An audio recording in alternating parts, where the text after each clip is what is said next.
ముసలి నక్క ఉండేది. ఎప్పటికైనా ఆ అడవికి రాజు అవ్వాలనేది దాని కోరిక.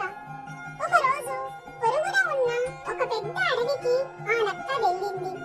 అక్కడ ఒక పొదలో పులి చచ్చిపడి ఉంది. నక్కకు ఒక ఆలోచన వచ్చింది. పులి చర్మాన్ని జాగ్రత్తగా తొలగించి పులి మాంసాన్ని తినేసింది. ఆ చర్మాన్ని తీసుకెళ్లి ఒక కొలనులో బాగా కడిగి ఎండబెట్టింది. అక్కడకు కొన్ని కొంగలు చేరి ఏమిటి విశేషం అని అడిగాయి. శీతాకాలంలో చలిని తట్టుకోవడానికి ఈ పులితోలు నాకు ఉపయోగపడుతుంది. దయచేసి మీరు దీన్ని జాగ్రత్తగా కుట్టి నాకు ఇవ్వండి. నన్ను మిత్రుడిగా భావించి నాకు ఈ సహాయం చేసి పెట్టండి. నా వల్ల మీకు ఏ అపకారమూ ఉండదు. అంతేకాదు మిగతా జంతువులు పురుగు పుట్ర నుంచి కూడా మీకు అపకారం జరగకుండా చూసుకుంటాను అని చెప్పింది నక్క. ఇదేదో బాగుంది అనుకుంటూ కొలను పరిసరాలలో ఉన్న సన్నని తీగలను తెచ్చి తమ నైపుణ్యం ఉపయోగించి నక్క శరీర కొలతలకు సరిపడేలా పులితోలుతో చక్కని జుబ్బా కుట్టాయి కొంగలు.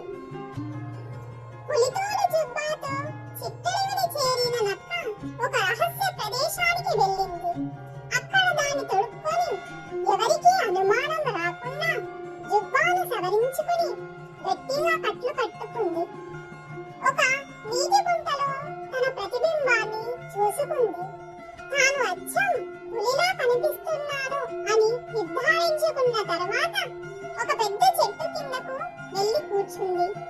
పులితోలు కప్పుకున్న నక్కను చూసిన జీవులు సంభ్రమాశ్చర్యాలు చెందాయి.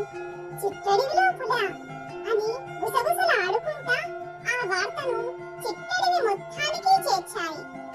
చిట్టడివిలోని సమస్త జీవరాశి ఆ చెట్టు దగ్గరకు చేరింది. చిట్టడివికి పులి రావడం మహద్భాగ్యంగా భావిస్తున్నాం. ఇకపై మీరే మా అడవికి రాజు అని ప్రకటించాయి. నక్క మురిసిపోయింది. అయితే బరువైన పులితోలు కప్పుకున్న తాను అడవిలో తిరగడానికి ప్రయత్నించి చతికిల పడితే అసలుకే మోసం వస్తుందని ఆలోచించింది. మిత్రులారా, మీ అందరి కోరిక మేరకు నేను ఈ చిట్టడివిలోనే ఉండిపోయి వేటగాళ్ళ నుంచి మీకు ఇబ్బందులు లేకుండా చూసుకుంటాను. ఒక పెద్ద అడవిలో ఒక సింహంతో పోరాడి విజయం సాధించాను. కానీ దాని పంజా దెబ్బలకు నా చర్మం చిట్లి ఒళ్ళంతా కట్లు కట్టుకున్నాను. బహుశా నేను ఇక జీవితంలో దూరాభారాలు నడవలేను, వేటాడలేను. నాకు ముసలితనము వచ్చింది. గొంతులోనూ మార్పు వచ్చింది. ఎలాగో నన్ను ఈ అడవికి రాజును చేశారు కాబట్టి నాకు కావలసిన ఆహారాన్ని రోజు తెచ్చి పెట్టండి అని కోరింది. ఆ రోజు నుంచి ఆ నక్కకు కావలసిన ఆహారాన్ని వంతుల వారీగా తెచ్చి ఇచ్చేవి ఆ చిట్టడివి జీవులు. తన పాచిక పారినందుకు నక్క చాలా సంతోషించింది.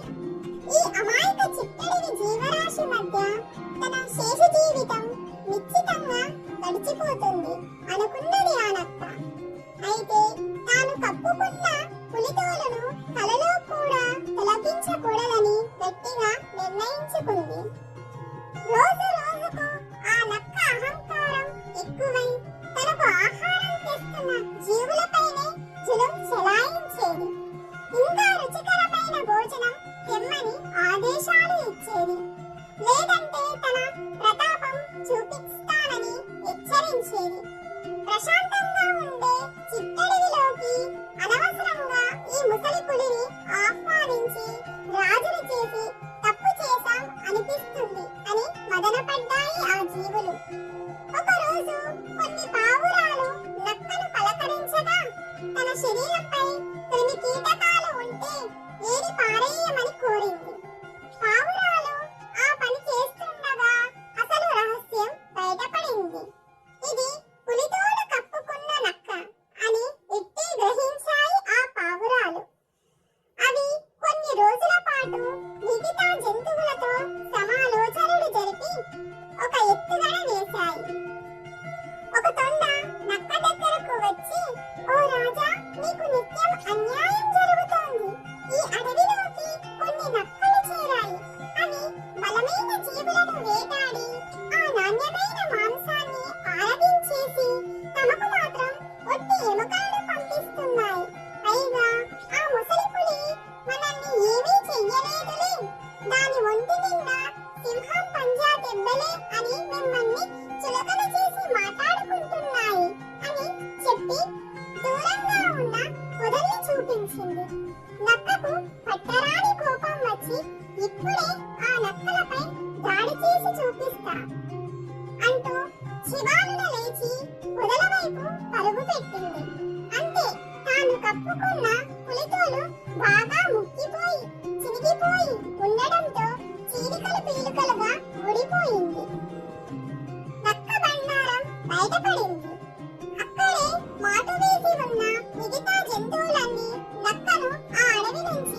మింగేశాయి.